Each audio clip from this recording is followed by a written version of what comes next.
Hi guys, for today's video, ito po yung mga stray cat na pinapakain ko tuwing day off ko sa gabi.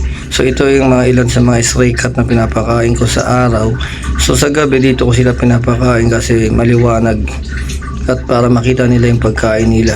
Ito lang ang ilan sa mga stray cat na nandito pa sa oras na ito, kaya sila po yung nabibigyan ko sila ng pagkain.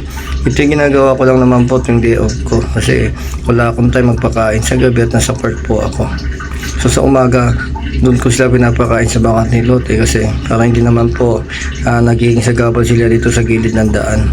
So ininililipat ko na lang yung mga tubig nila at pagkain nila para doon sa umaga doon sila kumakain sa bakanting lote kung saan ko sila pinapakain. Alam po natin na ang ilan sa mga stray cat kahit gabi na po ay naghahanap pa rin ng kanilang makakain.